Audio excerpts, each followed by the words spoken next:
Divya, you and Devika, I think you have made excellent points about the usage of L1 stack here. Like Devika mentioned about sovereignty, and then your choice whether you want to launch a complete permissionless chain to permission and somewhere in between. And she also mentioned about high throughput, low latency kind of networks, which you can do tens of thousands of TPS easily on Avalanche L1 stack. And she also mentioned about how easy it is to deploy and launch and build and get to go to market.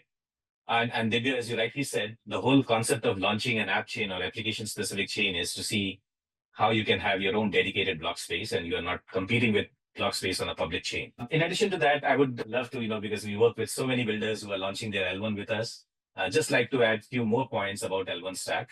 One is the whole validator network. So as Turf is building a decentralized network of data and data being something very critical and highly valuable entity, having a very decentralized network over a period of time becomes very important. It's very easy to set up a validator network, launch your own validator within on the chain and making it more and more decentralized. We, in fact, at Zeeve, we provide one-click validator network. So anyone, as Turf is going to open their network for external validators to launch their validators, they can easily use our platform in just one click without any tech knowledge to deploy their own validator node and strengthen the Turf ecosystem. Then in your app chains and application specific blockchains, you have predictable gas fee. You can have your own configurations. And one of the challenge that has been talked time and again is that how user experience is still a challenge in Web3 applications.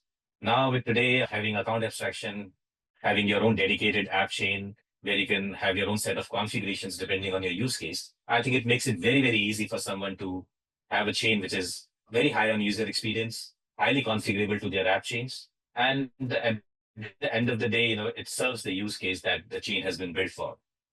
In addition to that, we have 60 plus integrations, whether it be interoperability with other networks or other ecosystems, whether it be account abstraction, interop oracles or on-prem, off-prem, any kind of, because each startup, depending on the use case, does require some external integrations from time to time as they move on. And with all these integrations available for your Avalanche L1 stack, I think it makes it super, super easy. And to top it all, I would love to mention here that Avalanche ecosystem support is top notch.